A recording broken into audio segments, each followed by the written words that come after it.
a grande guerra entre Irã e Iraque. Então eles culpavam os iranianos pelo que tinha acontecido, pelo uso de armas químicas, inclusive. Mas enfim. O que você viu lá? Olha, eu vi uma cidade chamada Halabja. Primeiro, vilas inteiras dizimadas, mas o que mais impressionou por armas químicas. Então, as construções estavam em pé. Algumas estavam, outras não. E eles usaram lá. Era um tipo de gás que espalhava elementos químicos e a água ficava contaminada. Então, o nível de doenças congênitas era absurdamente grande. E isso tinha passado, inclusive, já há alguns anos isso, mas era um lugar que o Saddam Hussein protegia e não deixava jornalistas internacionais terem acesso. Claro, né? Ele não queria que... Exatamente, ele não queria, era uma propaganda que não interessava para ele. Então eu encontrei uma cidade ainda arrasada e com a população doente e com pessoas totalmente deformadas, crianças totalmente deformadas, com a pele deformada pelo uso de armas químicas. E foi uma das experiências mais... Isso? Falaram. Esse é um dos principais capítulos desse livro também, né? Que impressionante isso. E a gente, ao mesmo tempo, o Saddam tinha atiradores ali, agentes que entravam ali e tentavam fiscalizar o que estava acontecendo e matavam estrangeiros. Entendeu? Então a gente tinha que correr esse risco. Vocês também. Eram os únicos e também lá?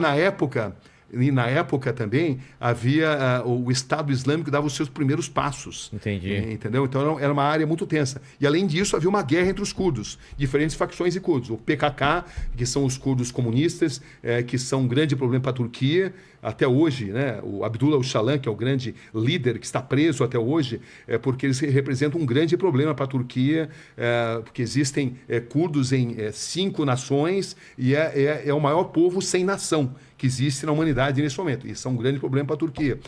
E para o Saddam Hussein também, sempre foram um grande problema. Mas os próprios curdos, eles sempre guerrearam entre eles. Entendi. Eram diferentes facções. Uma um pouco mais próxima do Saddam Hussein, no meio outra de nem tanto. Tiroteio lá. Sem dúvida. Foi um dos momentos mais críticos. E também o que aconteceu é o seguinte, quando a gente cobriu essa briga de facções curdas, e o que acontecia? Você não podia nem avançar e nem retroceder por causa dessa batalha. Claro. O que acontece? O Kurdistão é uma zona profundamente montanhosa.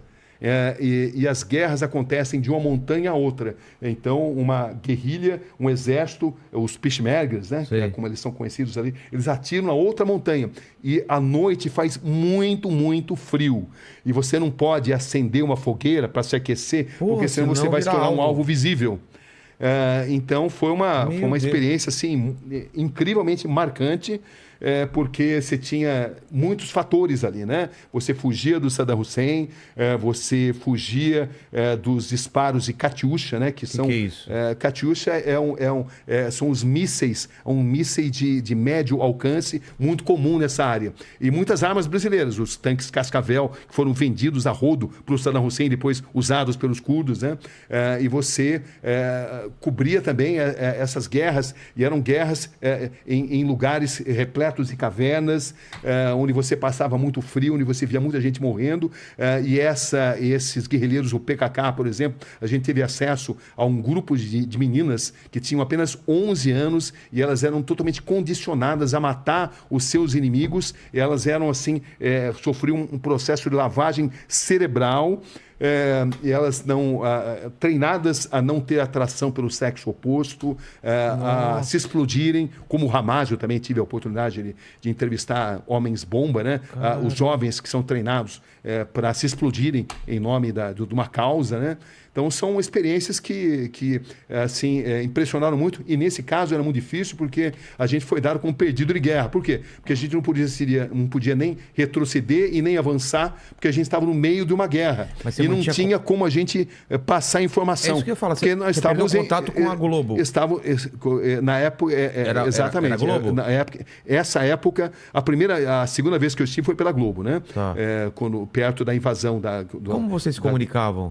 A gente se comunicava na época via telefone, porque não tinha celular, né? Você não telefone tinha... fixo. Exatamente, telefone fixo. Mas a gente ficou incomunicável. A gente não conseguia se comunicar. Então, as pessoas não sabiam o que estava acontecendo com a gente, né? Mas foi uma das matérias mais impressionantes, uma das melhores que eu já fiz. E você escutava à noite explosão...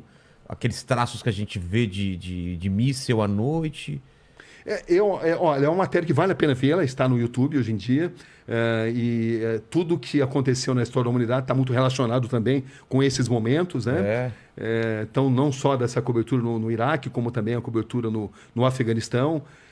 Era um outro tipo de guerra, né? As armas eram menos potentes do que existem hoje.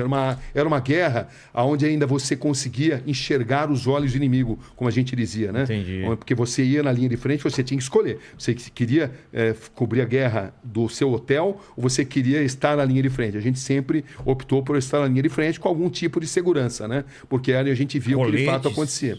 Usavam os coletes em alguns momentos, em outros não, porque quando você entrava em vilas que estavam dizimadas, eram pessoas que não tinham, às vezes, nem o que vestir, e você entrava ali como um astronauta, era como se você comunicasse para aquelas pessoas, olha, a minha vida vale mais do que a sua. Você passa arrogância. Então, o ato de exercer a profissão de jornalista, ele foi mudando na história das coberturas de guerra.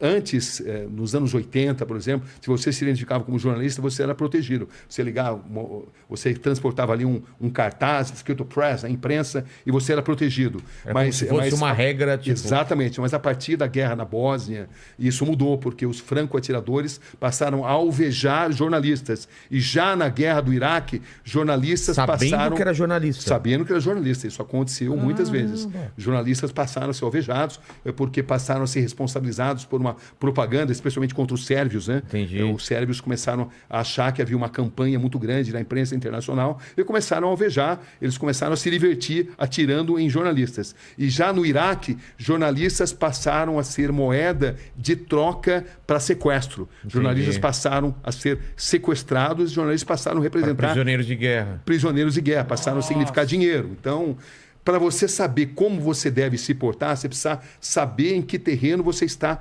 pisando. Em alguns lugares compensa você se identificar como jornalista, em alguns lugares é fundamental você usar todo o aparato, colete, capacete, é importante. Em outros não, porque você vai passar uma mensagem, se misturar, se infiltrar melhor. Então, o que vai determinar isso é o conhecimento do terreno. Entendi. Saber onde você está pisando.